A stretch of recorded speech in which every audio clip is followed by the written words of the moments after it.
सत श्री अकाल फ्रेंड्स, मैं अजय सिडाना वेलकम करदा gills mentor e learning channel देख रहे सारे ही एसपायरेंट्स का। इस सीरीज़ की फस्ट वीडियो च होए डिस्कशन के मुताबिक अज की इस वीडियो तो स्टार्ट कर रहे हैं first topic of static GK, that is UNESCO world heritage sites in India. दोस्तों, पिछले वीडियो दे विच आपां डिस्कस किया सी कि एक सीरीज़ लैके आ रहे हैं जो कि स्टैटिक जीके दे हर टॉपिक नू कवर करेगी थोड़ी आपदी लैंग्वेज, बिल्कुल ईजी पंजाबी लैंग्वेज दे विच।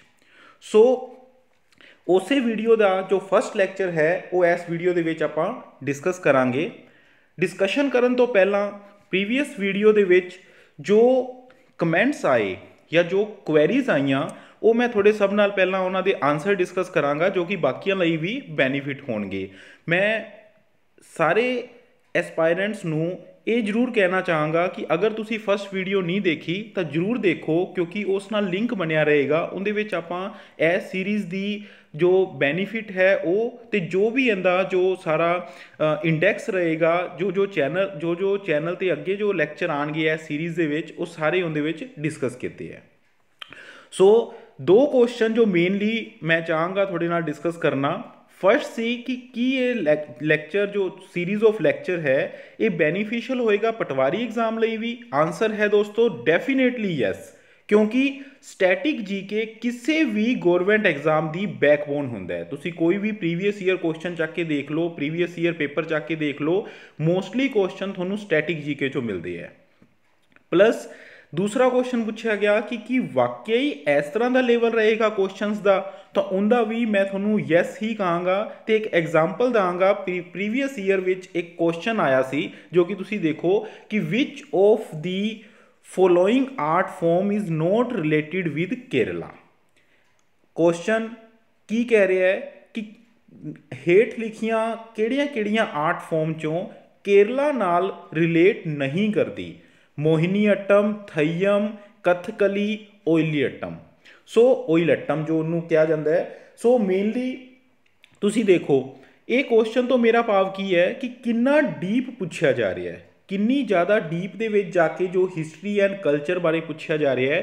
किसी भी एग्जाम दे विच सिलेबस दे विच लिखिया होंदा है history and culture of India, तो अपनी अज की जो वीडियो है वो भी कल्चर नाल ही रिलेट करती है। थोनों मैं अगे दसांगा किस तरह। सो इनका आंसर तुसी देखो कितना डीप जाके पूछा जा रहा है। वैसे इनका आंसर डी होएगा, क्योंकि ये जो आर्ट है ये तमिलनाडु की आर्ट है।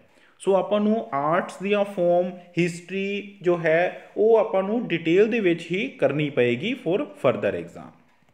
ओके गाइस, नाउ ये जो वीडियो है ये टॉपिक आपां दो पार्ट्स दे विच डिस्कस करांगे ते तीसरे पार्ट दे विच इहदे MCQ डिस्कस करांगे। सो पहला पार्ट स्टार्ट कर रहे हैं।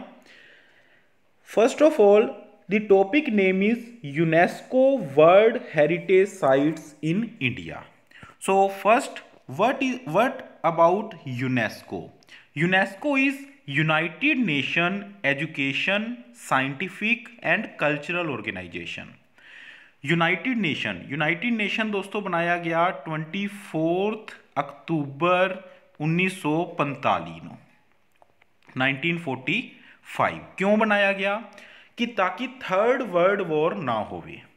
सारे नेशंस ने एक यूनाइटेड होके यूनाइटेड नेशंस बनाया कि जिंदे विच कि थर्ड वर्ल्ड वॉर नू रोकन लई। लेकिन बाद ये सहमति बनी कि सिर्फ वर्ल्ड वॉर ही क्यों, लड़ाई ही क्यों रोकनी है, क्यों ना मिलजुल के पूरे वर्ल्ड नू डेवलप किया जाए। तो इन दी नैक्सट ईयर UN दियां अलग अलग बॉडीज़ जो है वो बनिया, जिन्हां चो एक बॉडी है United Nation Education, Scientific and Cultural Organization. Education, cultural, scientific की भाव है इन्हां तो? क्यों ये किया गया? यूनैस्को या यूनाइटेड नेशन के कुछ गोल्स होंगे हैं जिन्होंने सस्टेनेबल डेवलपमेंट गोल्स किया जाता है। ठीक है, उन्होंने बारे भी आप आने वाली वीडियोज़ के विच गल करांगे। थोनों दसूँगा कि 17 गोल्स है, टारगेट रखा गया है 2030। सो एजुकेशन की करती है? एजुकेशन भी एराडिक्शन ऑफ पुअर्टी का काम करती है, गरीबी हटाने का काम करती है। जिमें जिमें एजुकेशन होंदी है, पीपल जो हैं वो होर ज़्यादा वाइज बनते हैं, होर ज़्यादा बुद्धिमान बनते हैं, तो नाल ਉਸ ਨਾਲ ਕੀ ਹੁੰਦਾ ਹੈ ਕਿ ਬੰਦਾ ਜਿੰਨਾ ਜ਼ਿਆਦਾ ਵਾਈਜ਼ ਹੋਏਗਾ ਉਨਾ ਹੀ ਉਹ ਸ਼ਾਂਤ ਹੁੰਦਾ ਜਾਂਦਾ ਹੈ।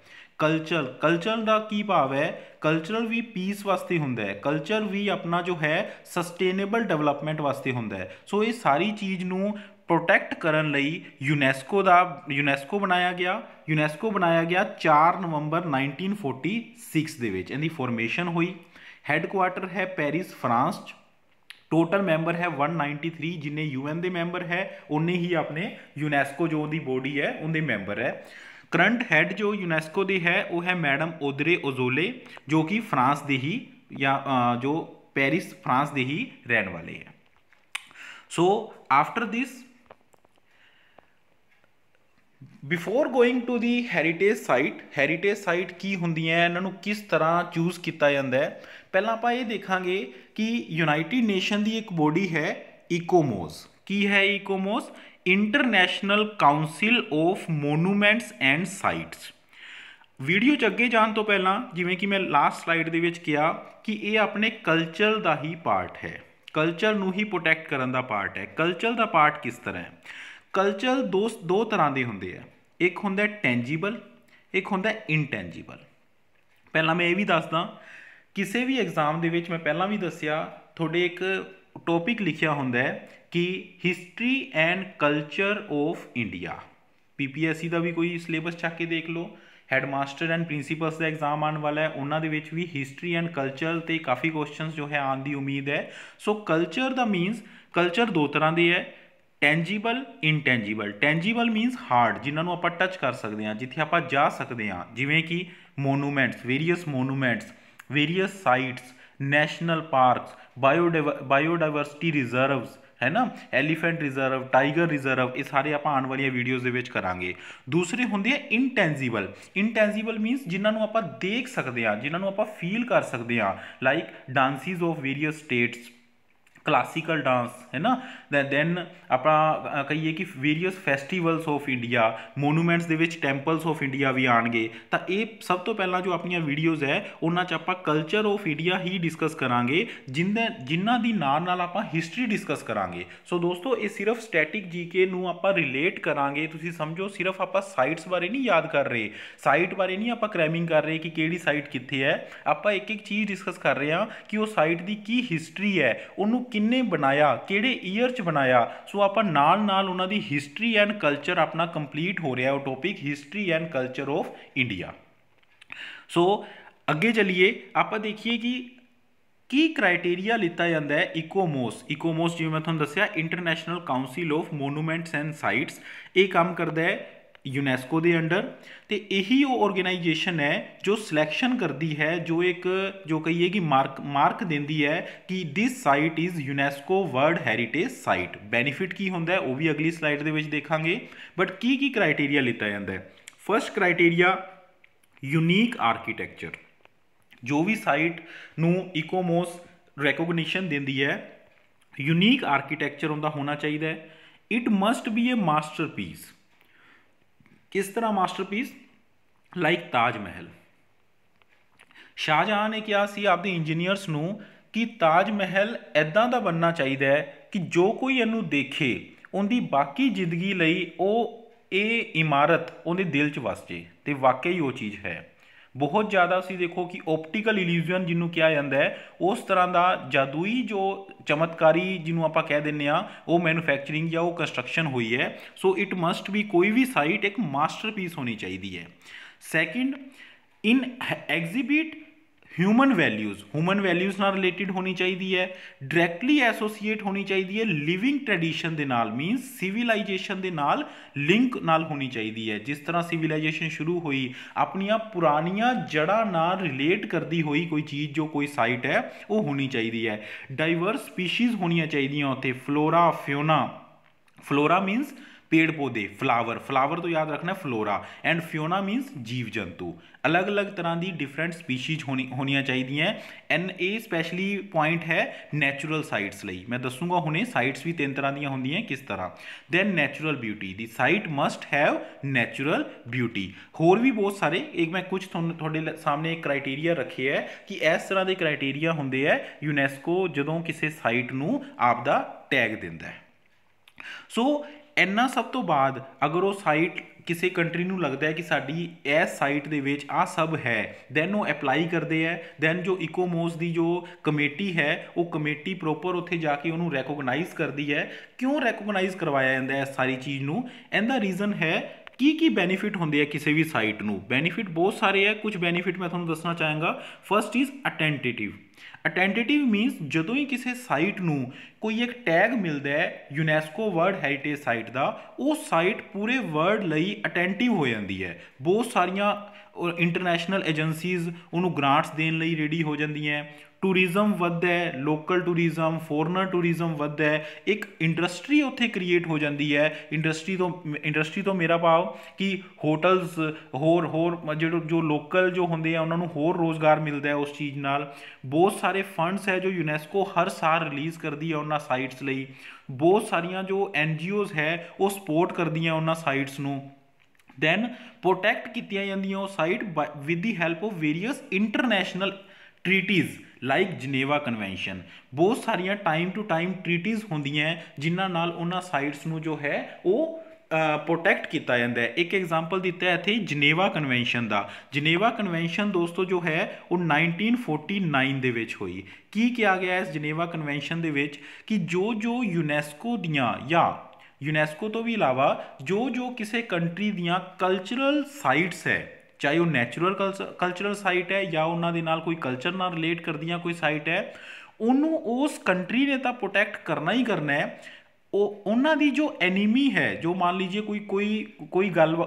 ਕੋਈ ਲੜਾਈ ਹੋ ਜਾਂਦੀ ਹੈ ਦੂਸਰੇ ਦੇਸ਼ ਨਾਲ, ਤਾਂ ਕੋਈ ਯੁੱਧ ਲੱਗ ਜਾਂਦਾ ਹੈ, ਤਾਂ ਦੂਸਰੇ ਦੇਸ਼ ਨੂੰ ਦੀ ਵੀ ਇਹ ਮੋਰਲ ਜੋ ਹੈ ਉਹ ਡਿਊਟੀ ਬਣਦੀ ਹੈ ਕਿ ਉਹ ਜਾਣਬੁੱਝ ਕੇ ਦੂਸਰੇ ਦੇਸ਼ ਦੀ ਜੋ ਸਾਈਟ ਹੈ, ਜੋ ਕਲਚਰਲ ਹੈਰੀਟੇਜ ਹੈ, ਉਹਨੂੰ ਉਹ ਡਿਸਟਰੋਏ ਨਹੀਂ ਕਰਨਗੇ। ਸੋ ਇਸ ਤਰ੍ਹਾਂ ਦੀਆਂ ਟ੍ਰੀਟੀਜ਼ ਜੋ ਹੈ ਇਹ ਟਾਈਮ ਟੂ ਟਾਈਮ ਜੋ ਹੈ ਇਹ ਇੰਟਰਨੈਸ਼ਨਲ ਆਰਗੇਨਾਈਜੇਸ਼ਨ ਬਣਾਉਂਦੀਆਂ ਰਹਿੰਦੀਆਂ। ਜੋ ਵੀ ਇਹਦੀਆਂ ਮੈਂਬਰ ਸਟੇਟ ਹੁੰਦੇ ਹੈ ਉਹਨਾਂ ਮੈਂਬਰ ਸਟੇਟ ਨੂੰ ਉਹ ਟ੍ਰੀਟੀਜ਼ ਮੰਨਣੀਆਂ ਪੈਂਦੀਆਂ।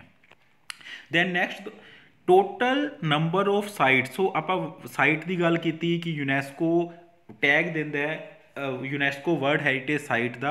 ਟਿਲ ਡੇਟ ਕਿੰਨੀਆਂ ਯੂਨੈਸਕੋ ਵਰਲਡ ਹੈਰੀਟੇਜ ਸਾਈਟ ਹੈ ਵਰਲਡ ਦੇ ਵਿੱਚ? 1121। ਇਹ ਹੈ ਜੁਲਾਈ 2019 ਤੱਕ, ਜਦੋਂ ਲਾਸਟ ਟਾਈਮ ਜਦੋਂ ਇੰਡੀਆ ਦੀ ਵੀ ਇੱਕ ਸਾਈਟ ਪਿੰਕ ਸਿਟੀ ਜੈਪੁਰ ਨੂੰ ਟੈਗ ਦਿੱਤਾ ਗਿਆ, ਉਦੋਂ ਤੱਕ ਜੋ ਵਰਲਡ ਦੇ ਵਿੱਚ ਕਿੰਨੀਆਂ ਸਾਈਟ ਸੀ? 1121।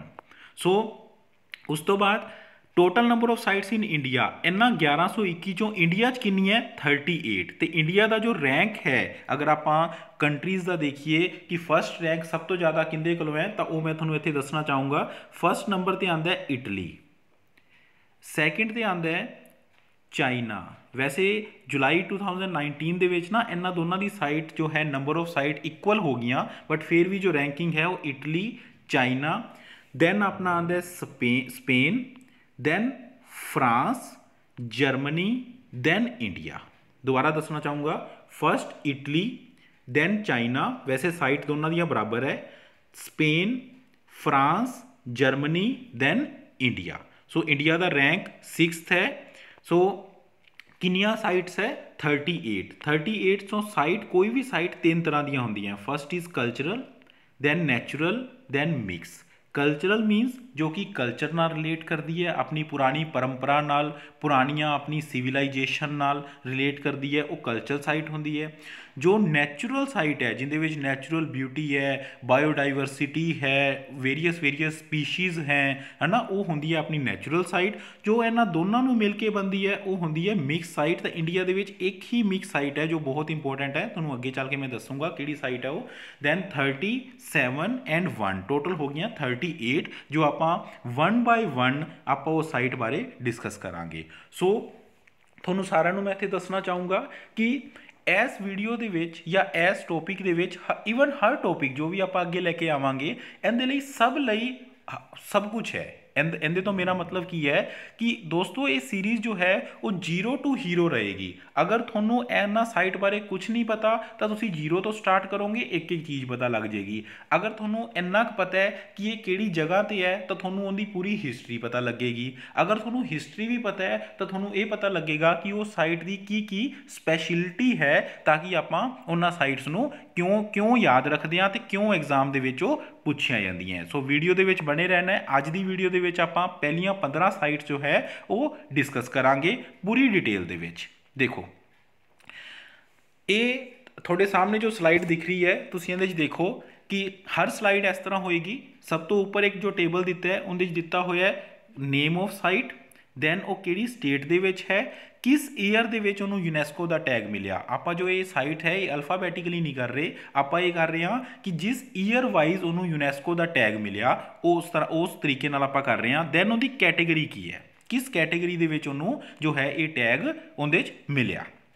इस तरह सारी स्लाइड इस तरह रहेंगी। ऊपर टेबल है, दैन इधर की साइड आप उनकी सारी डिटेल जो है वो आप डिस्कस करांगे तो इस साइड उनकी जो है वो पिक रहेगी। सो आने वालियां 2 वीडियोज़ दे विच उस तो बाद टैंपल्स ऑफ इंडिया दे विच तुहानूं पूरा इंडिया घुमा देना, वो भी घरे बैठे। सो ध्यान रखना है। एक चीज़ मैं होर दसना चाहांगा कि तुसी वीडियो नूं 2 बार देखना है। पहली बार देखना है आपदे जो है उन्होंने सुनना है तो समझना है। दूसरी बार फिर देखना है कॉपी ते पेन के नाल नोट्स बनाने हैं। जो जो चीज़ां इहदे विच दित्तियां हैं तुसीं पहली बार च ही बना सकते हो तो पहली बार च बना लो, अदरवाइज तुसीं इन्हां सारियां चीज़ां नूं जदों तुसीं नोट्स बनाओगे तो बिल्कुल जो है तुहानूं ग्रैप्स हो जाणगियां। So first site is Ajanta caves. Ajanta caves किहड़ी स्टेट दे विच है? महाराष्ट्र दे विच।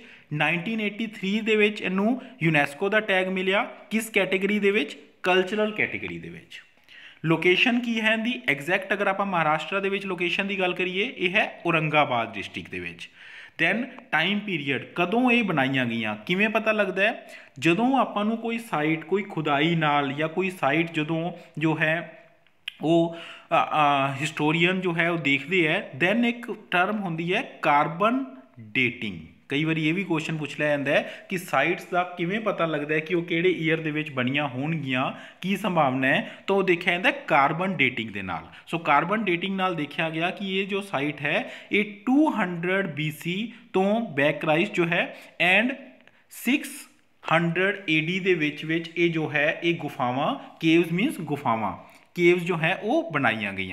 किस तरह दी ये केव्स है? These are Buddhist caves and किनिया है टोटल 30 इन नंबर। एनू कौन प्रोटेक्ट करता है? आर्कियोलॉजिकल सर्वे ऑफ इंडिया, जिन्हों ASI कहा जाता है, आर्कियोलॉजिकल सर्वे ऑफ इंडिया। अगर आप इस गल करिए ये भी गवर्नमेंट ऑफ इंडिया का एक डिपार्टमेंट है तो ओल्डेस्ट डिपार्टमेंट है, सब तो पुराना। कदों इनू बनया सीगा? ये बनया सीगा 1861 दे विच। 1861 ਦੇ ਵਿੱਚ ਆਰਕੀਓਲੋਜੀਕਲ ਸਰਵੇ ਆਫ ਇੰਡੀਆ ਬਣਿਆ ਤੇ ਇਹਦੇ ਜੋ ਫਸਟ ਡਾਇਰੈਕਟਰ ਜਨਰਲ ਸੀ ਉਹ ਸੀ ਅਲੈਗਜ਼ੈਂਡਰ ਕਨਿੰਘਮ। ओके, सो तुसी कमेंट बॉक्स ਦੇ ਵਿੱਚ ਦੱਸਣਾ है कि करंट जो ਇਹਦੇ डायरेक्टर जनरल है वो कौन है। Current director general of archaeological survey of India कौन ने, ये ਤੁਹਾਨੂੰ पता होना चाहिए। सो first site Ajanta caves. Second site same जगह सेम स्टेट एलोरा केव्स। हमेशा नाम भी इकट्ठा ही लिता जाता है, अजंता केव्स एलोरा केव्स। की डिफरेंस है वो भी आप ऐसे स्लाइड दे विच देखांगे कि डिफरेंस की है दोनों दे विच। उस तरह महाराष्ट्र दे विच 1983 same year same category same district Aurangabad. कदों बनिया ये उस तो थोड़े जा लेट AD 600 तो AD 1000।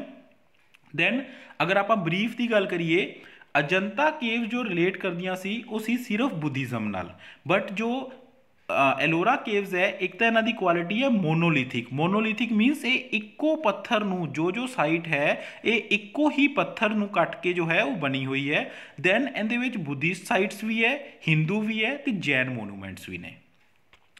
एंड उस तो बाद इनू बनाया किन्ने? बिल्ट बाय जो तो है हिंदू ते बुद्धिस्ट साइट्स उन्होंने तो बनाया गया राष्ट्रकूटा डायनेस्टी द्वारा, तो जो है जैन केव्स उन्होंने बनाया गया यादवा डायनेस्टी द्वारा। सो थोनों ये याद रखना पड़ेगा कि जो अजंता एंड एलोरा केव्स है ये दोनों महाराष्ट्र दे विच है। 1983 दे विच इन्हां नूं यूनैस्को वर्ल्ड हैरीटेज साइट का दर्जा मिलिया कल्चरल कैटेगरी दे विच। दोनों की लोकेशन औरंगाबाद डिस्ट्रिक्ट महाराष्ट्र दे विच है। टाइम पीरीयड थोनों दसदा। दैन डिफरेंस दोनों के की है, अजंता केव्स रिलेट करदियाँ बुद्धिज़म नाल, बट जो एलोरा केव्स है वो बुद्धिज़म के नाल नाल हिंदू ते जैन मोनूमेंट्स भी नाल नाल है। दैन इनू किन्ने बनाया ये भी आपां डिस्कस कर लिया। Third site Agra fort, Agra दा किला। एज दी नेम सजैसट कित्थे है, आगरा उत्तर प्रदेश के विच। इनू भी 1983 दे विच दर्जा मिलिया यूनैस्को का एंड कल्चरल कैटेगरी दे विच। कदों बनिया ये, टाइम पीरीयड इनका की है 1565 तो 1573। किन्ने बनाया, राजा अकबर ने। Then in the architecture style Mughal empire, Mughal obviously अगर मुगल एम्पायर ने बनाया तो आर्कीटैक्चरल स्टाइल की रहेगा, मुगल आर्कीटैक्चरल स्टाइल रहेगा। इनके ओनर कौन कौन रहे, ओबवियसली जो 1565 के इनू बनाना शुरू किया उस टाइम तो इंडिया के मुगल एम्पायर का ज़्यादा राज सी। दैन मराठा एम्पायर आए इस किले दे फतेह करके। दैन ब्रिटिश एम्पायर 1947 तक।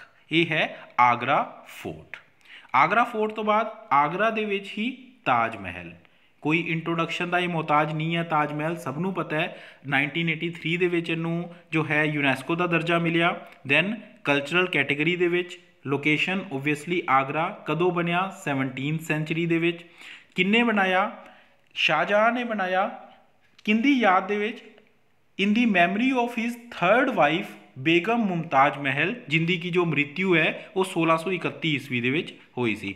दोस्तों ये माइजोलियम है, एक माइजोलियम की चीज़ होंगी है मकबरा, एक मकबरा है जिन्हों की मुमताज महल का मकबरा। सो की स्पैशलिटी है इनकी कि दिस इज़ दी ए दुनिया के 7 अजूबियां चों एक है। तो ताज महल बहुत इंपोर्टेंट हो जाता है। कदों बनया, किस तरह इनू वाइट मार्बल की बिल्डिंग किया जाता है, कंप्लीट वाइट मार्बल, जो कि आप MCQ दे विच भी करांगे। Then 5th is very important, Konark sun temple. Puri temple भी किया जाता है, ब्लैक पगोड़ा भी किया जाता है। किहड़ी जगह है ये, उड़ीसा दे विच।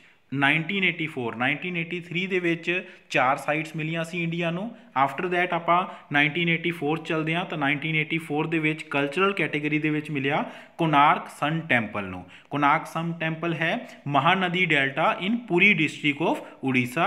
13th सेंचुरी दे विच बनाया गया।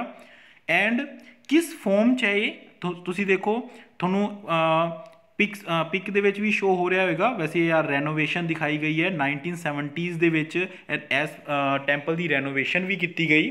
सो ये जो टैंपल है ना दोस्तों, ये चैरियट की फॉर्म दे विच है। चैरियट की होंदा है, किसी एक रथ की फॉर्म दे विच है, जिंदे विच 24 व्हील्स है एंड 6 हॉर्सिस है जो उस रथ नूं चला रहे हैं। चलता नहीं है लेकिन ये की है, जो एक कंस्ट्रक्शन बनाई गई है वो एक रथ की फॉर्म दे विच बनाई गई है। किहड़े गॉड नूं, किहड़ी डाइटी नूं, कई बार ये भी पूछ लिया जाता है कि किहड़े गॉड नूं समर्पित है, ये समर्पित है सूर्य नूं। सो कोणार्क सन टैंपल किन्ने बनवाया, जदों भी आपां उड़ीसा की गल करते हैं ना, उड़ीसा नूं उत्कल कहा जाता सी, उत्कल। सो जदों आपां उड़ीसा की गल करते हैं, उड़ीसा दे विच जो मेन डायनेस्टी का जो रहा वो रहा ईस्टर्न गंगा डायनेस्टी। उन्होंने ही राजा सी किंग नरसिम्हा देव वन। उन्होंने इस मंदिर का निर्माण करवाया 13th सेंचुरी दे विच। बहुत इंपोर्टेंट है कोणार्क सन टैंपल। बहुत बारी पूछ लिया जाता है कि ब्लैक पगोड़ा किहड़े मंदिर नूं किया जाता है। वाइट पगोड़ा भी है, जो आपां टैंपल्स ऑफ इंडिया करांगे उस वीडियो दे विच मैं तुहानूं दसूंगा कि ब्लैक पगोड़ा ते वाइट पगोड़ा। पगोड़ा मीनस मंदिर, पगोड़ा का मतलब होंदा है मंदिर। Then 6th is Mahabalipuram. आ फोटो दिखाई गई है, Modi ji and Xi Jinping ji दोनों खड़े हैं। ये पिक लीती गई है जो इंडिया एंड चाइना दी 2nd इनफॉर्मल समिट हुई सी ममल्लापुरम दे विच। तुसीं कहोगे सर महाबलीपुरम करवा रहे हो, ममल्लापुरम कित्थों आ गया? सेम नाम है, ऐसे नूं ही ममल्लापुरम भी कहा जाता है। ममल्लापुरम का मतलब होंदा है मंदिरां दी सिटी, 7 मंदिरां का शहर जिवें मेनली कहा जाता है, तो वो ममल्लापुरम। किहड़ी जगह है? तमिलनाडु। 1984 दे विच टैग दिता गया यूनैस्को वर्ल्ड हैरीटेज साइट का कल्चरल कैटेगरी दे विच। लोकेशन की है along the Coromandel coast Tamil Nadu. देखो इको स्लाइड थोनों हर नॉलेज मिल रही है। कई बार ये भी क्वेश्चन पूछ लिया जाता है कि कोरोमंडल कोस्ट ये किहड़ी जगह है, इनू की कित्थे किया जाता है? ये तमिलनाडु का जो समुद्री एरिया है उन्होंने किया जाता है कोरोमंडल कोस्ट। ये जो ममल्लापुरम या महाबलीपुरम जो साइट है ये बनी 7th and 8th सेंचुरी दे विच थ्रू बाय ਪੱਲਵ ਕਿੰਗਸ। ਇਹ ਮੇਨਲੀ ਕੀ ਹੈ, ਇਹ ਕਾफ़ी ਸਾਰੇ ਜੋ ਮੋਨੂਮੈਂਟਸ ਹੈ ਉਹਨਾਂ ਨੂੰ ਮਿਲਾ ਕੇ ਮਹਾਬਲੀਪੁਰਮ ਦਾ ਕਿਹਾ ਗਿਆ ਹੈ। ਇੱਥੇ ਸਭ ਤੋਂ ਇੰਪੋਰਟੈਂਟ ਜੋ ਹੈ ਉਹ ਕੀ ਹੈ, ਇੱਕ ਰੋਕ ਰਿਲੀਫ ਹੈ ਜੋ ਕਿ ਵਰਲਡ ਦਾ ਓਪਨ 에ਅਰ ਰੋਕ ਰਿਲੀਫ ਹੈ ਸਭ ਤੋਂ ਵੱਡਾ। ਜੋ ਪੱਥਰ ਦੀ ਇੱਕ ਕੰਸਟਰਕਸ਼ਨ ਹੈ ਓਪਨ 에ਅਰ ਰੋਕ ਰਿਲੀਫ, ਜੋ ਕਿ ਇੱਥੇ ਦੱਸਿਆ ਵੀ ਗਿਆ ਓਪਨ 에ਅਰ, ਜਿਹਨੂੰ ਕਿ ਅਰਜੁਨਾਸ ਪਿਨੈਂਸ ਜਾਂ ਭਾਗੀਰਥਾਸ ਪਿਨੈਂਸ ਕਿਹਾ ਜਾਂਦਾ ਹੈ। ਪਿਨੈਂਸ ਕੀ ਹੁੰਦਾ ਹੈ, ਜਦੋਂ ਆਪਾਂ ਕਿਸੇ ਪਸ਼ਚਾਤਾਪ ਲਈ ਕੋਈ ਤਪੱਸਿਆ ਕਰਦੇ ਹਾਂ ਤਾਂ ਉਹਨੂੰ ਪਿਨੈਂਸ ਕਿਹਾ ਜਾਂਦਾ ਹੈ। ਤਾਂ ਅਰਜੁਨਸ ਪਿਨੈਂਸ ਔਰ ਭਾਗੀਰਥ ਪਿਨੈਂਸ ਹੈ open world largest open air rock relief. ਕਿੱਥੇ ਹੈ, Mahabalipuram. Next, Kaziranga national park. Personally my favourite, ਮੈਂ ਵਿਜ਼ਿਟ ਵੀ ਕੀਤਾ ਹੈ। ਤੁਹਾਨੂੰ ਵੀ ਅਗਰ ਮੌਕਾ ਲੱਗੇ ਜ਼ਰੂਰ ਜਾ ਕੇ ਆਣਾ, ਕਿਉਂਕਿ ਆਪਾਂ ਨੂੰ ਨੇਚਰ ਨਾਲ ਜੁੜਨ ਦਾ ਮੌਕਾ ਮਿਲਦਾ ਹੈ ਕਿਸੇ ਵੀ ਨੈਸ਼ਨਲ ਪਾਰਕ ਦੇ ਵਿੱਚ। ਕਾਜ਼ੀਰੰਗਾ ਨੈਸ਼ਨਲ ਪਾਰਕ ਕਿਹੜੀ ਜਗ੍ਹਾ ਹੈ, ਅਸਮ ਦੇ ਵਿੱਚ। ਕਦੋਂ ਬਣਿਆ ਇਹ, ਯੂਨੈਸਕੋ ਟੈਗ ਮਿਲਿਆ 1985 ਦੇ ਵਿੱਚ। ਜੋ ਕਾਜ਼ੀਰੰਗਾ ਪਾਰਕ ਬਣਿਆ ਉਹ ਬਣਿਆ 1908 ਦੇ ਵਿੱਚ, 1908 ਦੇ ਵਿੱਚ। ਜਦੋਂ ਇਹਨੂੰ ਨੈਸ਼ਨਲ ਪਾਰਕ ਦਾ ਦਰਜਾ ਕਦੋਂ ਮਿਲਿਆ, 1974 ਦੇ ਵਿੱਚ। ਸੋ ਦੋਸਤੋ ਇੱਕ ਇਨਫੋਰਮੇਸ਼ਨ ਵਿੱਚ ਦਿੱਤੀ ਗਈ ਹੈ। ਹੁਣ ਤੁਹਾਨੂੰ ਕੋਈ ਬਹਾਨਾ ਨਹੀਂ ਚੱਲੇਗਾ ਕਿ ਬੁੱਕ 'ਚ ਆ ਨਹੀਂ ਮਿਲਿਆ ਜਾਂ ਉਹ ਨਹੀਂ ਮਿਲਿਆ, ਤੁਹਾਨੂੰ ਇੱਕ ਚੀਜ਼ ਇੱਥੇ ਦਿੱਤੀ ਗਈ ਹੈ। ਹੁਣ ਤੁਹਾਡੇ 'ਤੇ ਡਿਪੈਂਡ ਕਰਦਾ ਹੈ ਕਿ ਤੁਸੀਂ ਇਹਨੂੰ ਕਿੰਨੀ ਜਲਦੀ ਅਤੇ ਕਿਸ ਤਰ੍ਹਾਂ ਆਪਦੇ ਨੋਟਸ ਬਣਾ ਕੇ ਇਹਨੂੰ ਤੁਸੀਂ ਗ੍ਰੈਪਸ ਕਰ ਸਕਦੇ ਹੋ। ਪੇਪਰ ਦਾ ਲੈਵਲ ਕਿੰਨਾ ਵੀ ਡੀਪ ਆ ਜੇ, ਆਪਾਂ ਉਹਦੇ ਲਈ ਤਿਆਰ ਹਾਂ। ਸੋ ਹੈ ਕਿੱਥੇ, ਬ੍ਰਹਮਪੁੱਤਰਾ ਰਿਵਰ ਤੇ ਹੈ ਇਹ, ਬ੍ਰਹਮਪੁੱਤਰਾ ਰਿਵਰ ਦੇ ਸਾਊਥ ਬੈਂਕ ਦੇ ਵਿੱਚ। ਓਕੇ, ਨੈਕਸਟ ਇਜ਼ ਕਿਸ ਲਈ ਇਹ ਫੇਮਸ ਹੈ, ਇਹ ਫੇਮਸ ਹੈ ਵਨ ਹੋਰਨ ਰਾਈਨੋਸਰਸ ਲਈ। ਵਨ ਹੋਰਨ ਰਾਈਨੋਸਰਸ, ਸੋ ਕੀ ਹੁੰਦਾ ਇਹ ਵਨ ਹੋਰਨ ਰਾਈਨੋਸਰਸ, ਇਹ ਹੈ ਇੱਕ ਸਿੰਗ ਵਾਲਾ ਗੈਂਡਾ। ਈਵਨ ਇਹਦੀ ਤੁਸੀਂ ਦੇਖੋ ਸਪੈਸ਼ਲਿਟੀ ਕੀ ਹੈ ਕਿ ਪੂਰੇ ਵਰਲਡ ਦੇ 2/3 ਮੀਨਸ 66% ਜੋ ਵਨ ਹੋਰਨ ਰਾਈਨੋਸਰਸ ਹੈ ਉਹ ਐਸੇ ਜਗ੍ਹਾ ਹੀ ਪਾਏ ਜਾਂਦੇ ਹੈ, Kaziranga national park. Okay, next is Keoladeo Ghana national park. ਇਹਨੂੰ ਕਿਓਲੋਡੀਓ ਕੋਈ ਪੜ੍ਹਦੇ ਹੈ, ਲੇਕਿਨ Keoladeo Ghana national park ਕਿਹੜੀ ਜਗ੍ਹਾ ਹੈ ਇਹ, ਰਾਜਸਥਾਨ ਦੇ ਵਿੱਚ। 1985 ਦੇ ਵਿੱਚ ਯੂਨੈਸਕੋ ਦਾ ਟੈਗ ਮਿਲਿਆ, ਕਿਸ ਕੈਟੇਗਰੀ ਦੇ ਵਿੱਚ ਮਿਲਿਆ, ਨੈਚੁਰਲ ਕੈਟੇਗਰੀ। ਹਾਂ, ਇੱਥੇ ਇੱਕ ਚੀਜ਼ ਹੋਰ ਸੀ ਕਿ ਜੋ ਕਾਜ਼ੀਰੰਗਾ ਨੈਸ਼ਨਲ ਪਾਰਕ ਹੈ ਇਹ first national park of India ਸੀ ਜਿਹਨੂੰ ਨੈਚੁਰਲ ਕੈਟੇਗਰੀ ਦੇ ਵਿੱਚ ਜੋ ਹੈ ਯੂਨੈਸਕੋ ਦਾ ਟੈਗ ਮਿਲਿਆ। ਸੋ ਕੇਲਾਵ ਦੇਵ ਵੀ ਨੈਚੁਰਲ ਸਾਈਟ ਹੈ ਯੂਨੈਸਕੋ ਦੀ। ਕਿਹੜੀ ਜਗ੍ਹਾ ਹੈ ਇਹ, ਭਰਤਪੁਰ। ਪਹਿਲਾਂ ਇਹਨੂੰ ਭਰਤਪੁਰ ਬਰਡ ਸੈਂਚੁਰੀ ਹੀ ਕਿਹਾ ਜਾਂਦਾ ਸੀ, ਜਿਹਨੂੰ ਕਿ ਬਾਅਦ 'ਚ ਨਾਮ ਦਿੱਤਾ ਗਿਆ Keoladeo Ghana national park. ਕਦੋਂ ਬਣਿਆ, 1971 ਦੇ ਵਿੱਚ ਐਜ਼ ਏ ਬਰਡ ਸੈਂਚੁਰੀ। ਕੀ ਹੈ, ਕਿਉਂ ਪੋਪੂਲਰ ਹੈ, ਜਿਵੇਂ ਮੈਂ ਤੁਹਾਨੂੰ ਕਿਹਾ ਕਿ ਭਰਤਪੁਰ ਬਰਡ ਸੈਂਚੁਰੀ ਇਹ ਹੋਸਟ ਕਰਦਾ ਹੈ thousands of bird specially during winter season. So ਹੋਰ ਇਹਦੀ ਸਪੈਸ਼ਲਿਟੀ ਕੀ ਹੈ ਕਿ this is the man made and man managed wetland and one of the national park of India. ਇਹ ਇੱਕ ਵੈਟਲੈਂਡ ਵੀ ਹੈ, ਵੈਟਲੈਂਡ ਆਫ ਇੰਡੀਆ। ਆਪਾਂ ਆਉਣ ਵਾਲੀਆਂ ਵੀਡੀਓਜ਼ ਦੇ ਵਿੱਚ ਕਰਾਂਗੇ ਕਿ ਟੋਟਲ ਕਿੰਨੇ 37 ਵੈਟਲੈਂਡ ਹੈ, ਸਾਰੇ ਵੈਟਲੈਂਡਸ ਬਾਰੇ ਪੜਾਂਗੇ। ਵੈਟਲੈਂਡ ਦੀ ਵੀ ਕਿਹੜੀ ਇੰਟਰਨੈਸ਼ਨਲ ਟ੍ਰੀਟੀ ਹੁੰਦੀ ਹੈ, ਰਾਮਸਰ ਸਾਈਟਸ, ਸੋ ਰਾਮਸਰ ਸਾਈਟਸ ਕਿੰਨੀ ਹੈ, ਇਹ ਸਾਰੀਆਂ ਆਪਾਂ ਆਉਣ ਵਾਲੀ ਵੀਡੀਓਜ਼ ਦੇ ਵਿੱਚ ਪੜਾਂਗੇ। So Keoladeo Ghana national park. Next, third natural category ਦੇ ਵਿੱਚ ਜੋ ਹੈ ਮਾਨਸ ਨੈਸ਼ਨਲ ਪਾਰਕ। ਇਹ ਵੀ ਅਸਮ ਦੇ ਵਿੱਚ ਹੈ ਤੇ 1985 ਦੇ ਵਿੱਚ ਹੀ ਇਹਨੂੰ ਮਿਲਿਆ ਮਾਨਸ ਨੈਸ਼ਨਲ ਪਾਰਕ। ਮਾਨਸ ਨੈਸ਼ਨਲ ਪਾਰਕ ਅਸਮ 'ਚ ਹੈ। ਇਹਦੀ ਸਪੈਸ਼ਲਿਟੀ ਕੀ ਹੈ ਕਿ ਇਹ ਨੈਸ਼ਨਲ ਪਾਰਕ ਹੋਣ ਦੇ ਨਾਲ ਨਾਲ ਟਾਈਗਰ ਰਿਜ਼ਰਵ ਵੀ ਹੈ, ਐਲੀਫੈਂਟ ਰਿਜ਼ਰਵ ਵੀ ਹੈ, ਬਾਇਓਸਫੀਅਰ ਰਿਜ਼ਰਵ ਵੀ ਹੈ। ਦੋਸਤੋ ਕੀ ਤੁਸੀਂ ਜਾਣਦੇ ਹੋ ਕਿ national park, tiger reserve, elephant reserve, biosphere reserve ਕੀ ਡਿਫਰੈਂਸ ਹੁੰਦਾ ਇਹਨਾਂ 'ਚ? ਇਹ ਜਦੋਂ ਆਪਾਂ ਟੈਂਪਲਸ ਆਫ ਇੰਡੀਆ ਤੋਂ ਬਾਅਦ ਆਪਾਂ ਇੱਕ ਵੀਡੀਓ ਕਰਾਂਗੇ ਆਪਣੀ ਜੋ ਹੈ ਨੈਸ਼ਨਲ ਪਾਰਕ ਤੋਂ ਸਟਾਰਟ ਕਰਾਂਗੇ ਜਾਂ ਟਾਈਗਰ ਰਿਜ਼ਰਵ ਤੋਂ ਸਟਾਰਟ ਕਰਾਂਗੇ, ਉਦੋਂ ਇਹਨਾਂ ਦੇ ਵਿੱਚ ਮੈਂ ਡਿਫਰੈਂਸ ਤੋਂ ਹੀ ਸਟਾਰਟ ਕਰੂੰਗਾ ਕਿ ਕਿਸ ਸਾਈਟ ਨੂੰ ਬਾਇਓਸਫੀਅਰ ਰਿਜ਼ਰਵ ਕਿਹਾ ਜਾਂਦਾ ਹੈ, ਕਿਸ ਸਾਈਟ ਨੂੰ ਨੈਸ਼ਨਲ ਪਾਰਕ ਕਿਹਾ ਜਾਂਦਾ ਹੈ, ਕਿਸ ਸਾਈਟ ਨੂੰ ਵਾਈਲਡ ਲਾਈਫ ਸੈਂਚੁਰੀ ਕਿਹਾ ਜਾਂਦਾ ਹੈ। ਤਾਂ ਉਦੋਂ ਆਪਾਂ ਇਹ ਡਿਸਕਸ ਕਰਾਂਗੇ। ਮਾਨਸ ਨੈਸ਼ਨਲ ਪਾਰਕ ਦੀ ਖਾਸੀਅਤ ਕੀ ਹੈ ਕਿ ਇਹ ਨੈਸ਼ਨਲ ਪਾਰਕ ਵੀ ਹੈ, ਇਹ ਟਾਈਗਰ ਰਿਜ਼ਰਵ ਦਾ ਟੈਗ ਵੀ ਹੈ ਇਹਦੇ ਕੋਲੋਂ, ਐਲੀਫੈਂਟ ਰਿਜ਼ਰਵ ਦਾ ਵੀ ਹੈ, ਬਾਇਓਸਫੀਅਰ ਰਿਜ਼ਰਵ ਦਾ ਵੀ ਹੈ, ਨਾਲ ਨਾਲ ਇਹਦੇ ਕੋਲੋਂ ਯੂਨੈਸਕੋ ਵਰਲਡ ਹੈਰੀਟੇਜ ਸਾਈਟ ਦਾ ਵੀ ਟੈਗ ਹੈ। Okay, then 10th churches and convents of Goa, जो ओल्ड गोवा, इनफैक्ट जो ओल्ड गोवा ਦੇ ਜੋ ਚਰਚਿਜ਼ ਹੈ, ਜੋ ਕਨਵੈਂਟਸ ਹੈ, ਉਹਨਾਂ ਨੂੰ 1986 ਦੇ ਵਿੱਚ ਕਲਚਰਲ ਕੈਟੇਗਰੀ ਦੇ ਵਿੱਚ ਯੂਨੈਸਕੋ ਵਰਲਡ ਹੈਰੀਟੇਜ ਸਾਈਟ ਦਾ ਦਰਜਾ ਮਿਲਿਆ। ਇਹ ਬਣਾਏ ਗਏ ਸੀ 16th sanctuary and 18th sanctuary ਦੇ ਵਿੱਚ। ਕਿੰਦੇ ਦੁਆਰਾ ਬਣਾਏ ਗਏ ਤਾਂ ਇਹ ਪੜ੍ਹਨ ਤੋਂ ਪਹਿਲਾਂ ਹੀ ਆਪਾਂ ਨੂੰ ਪਤਾ ਹੋਣਾ ਚਾਹੀਦਾ ਹੈ ਕਿ ਗੁਜਰਾਤ ਦੇ ਵਿੱਚ ਜੋ ਮੇਨ ਸ਼ਾਸਨ ਰਿਹਾ ਸੀ ਉਹ ਰਿਹਾ ਸੀ ਪੁਰਤਗਾਲੀਆਂ ਦਾ। ਈਵਨ ਆਜ਼ਾਦੀ ਤੋਂ ਬਾਅਦ ਵੀ ਕਾਫੀ ਸਾਲਾਂ ਤੱਕ ਪੁਰਤਗਾਲੀਆਂ ਦਾ ਸ਼ਾਸਨ ਰਿਹਾ। ਸੋ ਪੁਰਤਗੀਜ਼ ਜੋ ਕਲੋਨੀਅਲ ਰੂਲ ਸੀ ਉਹਨਾਂ ਨੂੰ ਸ਼੍ਰੇਅ ਜਾਂਦਾ ਹੈ ਇਹਨਾਂ ਨੂੰ ਬਣਾਉਣ ਦਾ। ਅਤੇ also known as Rome of the Orient. Why Rome?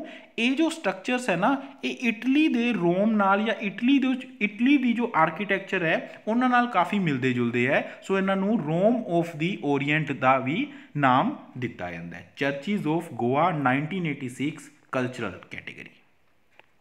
Then 11th very very important Khajuraho. Khajuraho ਸਿਰਫ ਸਾਈਟ ਲਈ ਹੀ ਇੰਪੋਰਟੈਂਟ ਨਹੀਂ ਹੈ। ਜਦੋਂ ਆਪਾਂ ਟੈਂਪਲਸ ਆਫ ਇੰਡੀਆ ਕਰਾਂਗੇ ਉਦੋਂ ਵੀ ਆਪਾਂ ਖਜੁਰਾਹੋ ਮੰਦਿਰ ਕਰਾਂਗੇ।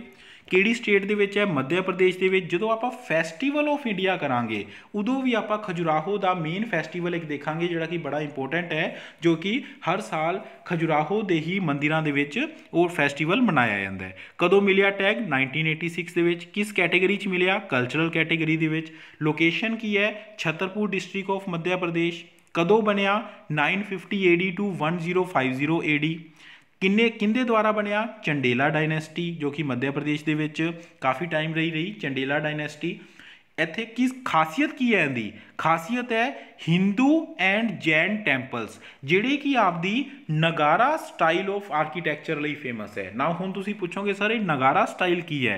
ਨਗਾਰਾ ਸਟਾਈਲ ਆਉਣ ਵਾਲੇ ਮੰਦਿਰ ਦੇ ਵਿੱਚ ਡਰਵਿਡਾ ਸਟਾਈਲ ਵੀ ਆਏਗਾ। ਇੱਕ ਹੋਰ ਸਟਾਈਲ, ਤੀਸਰਾ ਸਟਾਈਲ ਵੀ ਹੁੰਦਾ ਹੈ, ਜੋ ਕਿ ਆਪਾਂ ਆਪਣੀ ਵੀਡੀਓ ਟੈਂਪਲਸ ਆਫ ਇੰਡੀਆ ਜਦੋਂ ਸਟਾਰਟ ਕਰਾਂਗੇ ਉਹ ਇੱਥੋਂ ਹੀ ਸਟਾਰਟ ਕਰਾਂਗੇ ਕਿ ਇੰਡੀਆ ਦੇ ਵਿੱਚ ਮੰਦਿਰਾਂ ਦੀ ਜੋ ਕੰਸਟਰਕਸ਼ਨ ਹੈ ਉਹ ਕਿੰਨੇ ਤਰ੍ਹਾਂ ਦੀ ਹੈ। ਸੋ ਉਸ ਤੋਂ ਪਹਿਲਾਂ ਯਾਦ ਰੱਖੋ ਕਿ ਜੋ ਖਜੁਰਾਹੋ ਹੈ ਇਹ ਕਿਹੜੀ ਕੰਸਟਰਕਸ਼ਨ ਹੈ?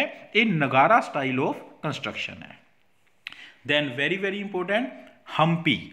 ਹੰਪੀ, ਜਦੋਂ ਵੀ ਹੰਪੀ ਦਾ ਨਾਮ ਆਏ ਤੁਸੀਂ ਯਾਦ ਰੱਖਣਾ ਹੈ ਕਿ ਇਹ ਕਰਨਾਟਕਾ ਦੇ ਵਿੱਚ ਹੈ। 1986 ਦੇ ਵਿੱਚ ਦਰਜਾ ਮਿਲਿਆ ਕਲਚਰਲ ਕੈਟੇਗਰੀ ਦੇ ਵਿੱਚ। ਇਸ ਤਰ੍ਹਾਂ ਜੋ ਇਹ ਪਿਕਸ ਦੇ ਵਿੱਚ ਦੇਖੋ, ਹੰਪੀ ਦੇ ਵਿੱਚ ਇਸ ਤਰ੍ਹਾਂ ਦੀਆਂ ਸਟਰਕਚਰਸ ਹੈ ਜੋ ਕਿ ਬਲਾਰੀ ਡਿਸਟ੍ਰਿਕਟ ਕਰਨਾਟਕਾ ਦੇ ਵਿੱਚ ਹੈ। ਬਣਾਇਆ ਗਿਆ 14th ਐਂਡ 16th ਸੈਂਚਰੀ ਦੇ ਵਿੱਚ। ਮੇਨਲੀ ਇਹਦੇ 'ਚ ਕੀ ਹੈ? ਇਹ ਕਿਹਦੇ ਦੁਆਰਾ ਬਣਾਏ ਗਏ? ਇਹ ਦ੍ਰਵਿਡੀਅਨ ਸਟਾਈਲ ਆਫ ਮੰਦਿਰ ਹੈ। ਜਿਵੇਂ ਨਗਾਰਾ ਸਟਾਈਲ ਸੀ ਨਾ ਖਜੁਰਾਹੋ, ਇਹ ਦ੍ਰਵਿਡੀਅਨ ਸਟਾਈਲ ਹੈ। ਇਹ ਇਹਨਾਂ ਸਟਾਈਲ ਦੀ ਡਿਟੇਲ ਜਿਵੇਂ ਮੈਂ ਤੁਹਾਨੂੰ ਦੱਸਿਆ ਟੈਂਪਲਸ ਆਫ ਇੰਡੀਆ ਦੇ ਵਿੱਚ ਆਪਾਂ ਕਰਾਂਗੇ ਕਿ ਕੀ ਡਿਫਰੈਂਸ ਹੁੰਦਾ ਹੈ ਦ੍ਰਵਿੜ ਸਟਾਈਲ ਦੇ ਵਿੱਚ ਤੇ ਨਗਾਰਾ ਸਟਾਈਲ ਦੇ ਵਿੱਚ। ਦੋਨਾਂ ਦਾ ਕੰਬੀਨੇਸ਼ਨ ਨਾਲ ਵੀ ਇੱਕ ਸਾਈਟ ਬਣਦੀ ਹੈ, ਉਹਦਾ ਵੀ ਨਾਮ ਦੱਸੂਗਾ।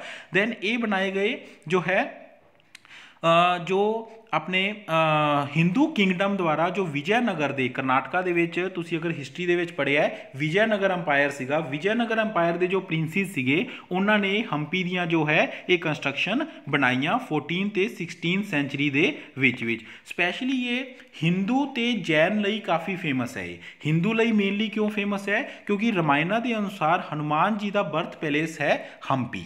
ਹੰਪੀ ਦੀਆਂ ਗੁਫਾਵਾਂ ਦੇ ਵਿੱਚ ਵੀ ਉਸ ਦੀ ਝਲਕ ਮਿਲਦੀ ਹੈ। ਸੋ ਇਹ ਹਿੰਦੂ ਜਿਹੜੇ ਹੈ ਉਹਨਾਂ ਦੀ ਇਹ ਮੇਨ ਜਗ੍ਹਾ ਹੈ ਹਿੰਦੂ ਐਮਪਾਇਰ ਦੀ। ਦੈਨ ਇਹਦੀ ਸਪੈਸ਼ਲਿਟੀ, ਜਿਵੇਂ ਮੈਂ ਤੁਹਾਨੂੰ ਸਪੈਸ਼ਲਿਟੀ ਪਹਿਲਾਂ ਹੀ ਦੱਸਤੀ ਕਿ Hindu and Jain religious centre ਇਹ ਹੈ। ਦੈਨ 13th ਸਾਈਜ਼ ਦੋਸਤੋ ਫਤਿਹਪੁਰ ਸਿਕਰੀ। ਫਤਿਹਪੁਰ ਸਿਕਰੀ ਬਹੁਤ ਇੰਪੋਰਟੈਂਟ ਹੈ। ਫਤਿਹਪੁਰ ਸਿਕਰੀ ਬਹੁਤ ਵਾਰੀ ਇੱਕ ਕੁਐਸਚਨ ਆਉਂਦਾ ਹੈ ਕਿ ਜੋ ਅਕਬਰ ਨੇ ਬੁਲੰਦ ਦਰਵਾਜ਼ਾ ਜੋ ਹੈ ਉਹ ਕਿੱਥੇ ਬਣਵਾਇਆ। ਸੋ ਉਹਦੇ ਬਾਰੇ ਹੁਣੇ ਡਿਸਕਸ ਕਰਾਂਗੇ, ਬੁਲੰਦ ਦਰਵਾਜ਼ਾ। ਦੈਨ ਕਿਹੜੀ ਜਗ੍ਹਾ ਹੈ ਇਹ? ਫਤਿਹਪੁਰ ਸਿਕਰੀ ਉੱਤਰ ਪ੍ਰਦੇਸ਼।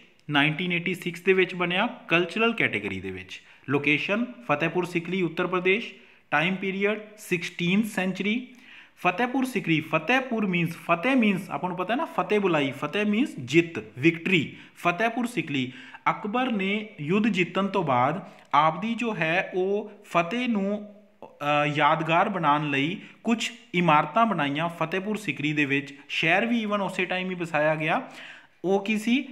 ਉੱਥੇ ਇੱਕ ਜਾਮਾ ਮਸਜਿਦ ਬਣਾਈ ਗਈ, ਬੁਲੰਦ ਦਰਵਾਜ਼ਾ ਬਣਾਇਆ ਗਿਆ, ਪੰਚ ਮਹਿਲ ਐਂਡ ਸਲੀਮ ਚਿਸ਼ਤੀ ਦੀ ਦਰਗਾਹ। ਇਹ ਸਾਰੇ ਮੁਗਲ ਆਰਕੀਟੈਕਚਰ ਦੇ ਜੋ ਹੈ ਉਹ ਪ੍ਰਤੀਕ ਹੈ ਤੇ ਇਹ ਸਾਰੇ ਕਿੱਥੇ ਹੈ? ਫਤਿਹਪੁਰ ਸਿਕਰੀ ਉੱਤਰ ਪ੍ਰਦੇਸ਼ 1986। ਦੈਨ 14th ਸਾਈਜ਼ ਇਜ਼ ਐਲੀਫੈਂਟਾ ਕੇਵਸ। ਹੁਣ तक आप पढ़ के आए हैं Ajanta cave, Ellora cave, third है एलीफेंटा केव। सब तो पहला तो ईजीली तरीके नाल तुसीं की याद रखना है कि ये तीनों तरह दी गुफावां महाराष्ट्र दे विच है। ठीक है जी, एलीफेंटा केव्स 1987 ਦੇ ਵਿੱਚ ਇਹਨੂੰ ਦਰਜਾ ਮਿਲਿਆ। ਕਿਸ ਕੈਟੇਗਰੀ ਦੇ ਵਿੱਚ? ਕਲਚਰਲ ਕੈਟੇਗਰੀ ਦੇ ਵਿੱਚ। ਇਹ ਕਿਸ ਜਗ੍ਹਾ ਦੇ ਵਿੱਚ ਹੈ? ਉਹ ਜਦੋਂ ਕਿ ਅਜੰਤਾ ਐਂਡ ਐਲੋਰਾ ਗੁਫਾਵਾਂ ਆਪਣੀਆਂ ਜੋ ਹੈ ਔਰੰਗਾਬਾਦ ਡਿਸਟ੍ਰਿਕਟ ਮਹਾਰਾਸ਼ਟਰ ਦੇ ਵਿੱਚ ਸੀ। ਇਹ ਮੁੰਬਈ ਦੇ ਕੋਲੋਂ ਇੱਕ ਆਇਰਲੈਂਡ ਹੈ ਜਿਹਨੂੰ ਕਿ ਐਲੀਫੈਂਟਾ ਆਇਰਲੈਂਡ ਹੀ ਕਿਹਾ ਜਾਂਦਾ ਹੈ, ਜਾਂ ਉਹਨੂੰ ਕਿਹਾ ਜਾਂਦਾ ਹੈ ਗ੍ਰਾਹਾਪੁਰੀ ਆਇਰਲੈਂਡ, ਜਿਹਦਾ ਮਤਲਬ ਹੈ ਸਿਟੀ ਆਫ ਕੇਵਸ, ਗੁਫਾਵਾਂ ਦਾ ਸ਼ਹਿਰ। ਇਹ ਅਰੇਬੀਅਨ ਸੀ ਦੇ ਵਿੱਚ ਮੁੰਬਈ ਤੋਂ ਕੁਝ ਦੂਰੀ ਤੇ ਇੱਕ ਆਇਰਲੈਂਡ ਹੈ ਜਿੱਥੇ ਦੋ ਤਰ੍ਹਾਂ ਦੀਆਂ ਗੁਫਾਵਾਂ ਮਿਲਦੀਆਂ। ਇੱਕ ਜਗ੍ਹਾ ਇੱਕ ਗਰੁੱਪ ਹੈ ਹਿੰਦੂ ਗੁਫਾਵਾਂ ਦਾ, ਦੂਸਰਾ ਹੈ ਬੁੱਧਿਸਟ ਦਾ। ਮੇਨਲੀ ਹਿੰਦੂ ਦੇ ਵਿੱਚ 5 ਗੁਫਾਵਾਂ ਹੈ ਐਂਡ ਬੁੱਧਿਸਟ ਦੇ ਵਿੱਚ 2 ਗਰੁੱਪ ਅੱਗੇ ਹੈ ਜੋ ਹੈ ਗੁਫਾਵਾਂ ਦੇ। ਸੋ ਇਹ ਹਿੰਦੂ ਐਂਡ ਬੁੱਧਿਸਟ ਜੋ ਹੈ ਇਹ ਸਾਈਟ ਹੈ 5th ਐਂਡ 8th ਸੈਂਚੁਰੀ ਦੇ ਵਿੱਚ ਇਹਨੂੰ ਬਣਾਇਆ ਗਿਆ, ਐਲੀਫੈਂਟਾ ਕੇਵਸ। ਦੈਨ ਅੱਜ ਦੀ ਆਪਣੀ ਲਾਸਟ ਸਾਈਟ ਹੈ ਚੋਲਾ ਟੈਂਪਲਸ। ਚੋਲਾ ਨੇਮ ਤੋਂ ਪਤਾ ਲੱਗ ਰਿਹਾ ਹੈ ਇਹਨੂੰ ਜੋ ਤਮਿਲਨਾਡੂ ਦੇ ਚੋਲਾ ਐम्पायर ਸੀ, ਚੋਲਾ ਐम्पायर, ਉਹਨਾਂ ਨੇ ਇਹਨੂੰ ਬਣਾਇਆ। किस स्टाइल के मंदिर है? ये भी द्रविड़ स्टाइल के मंदिर है। द्रविड़ स्टाइल के वेरीअस रीजन तमिलनाडु के अलग अलग रीजन के फैले हुए है।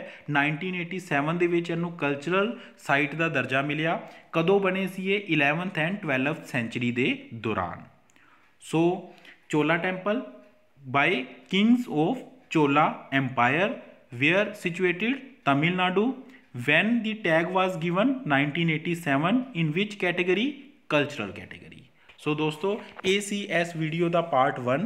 कोई भी डाउट है कमेंट बॉक्स के लिख दो, कोई भी फीडबैक है वो भी जरूर कमेंट बॉक्स के लिखो।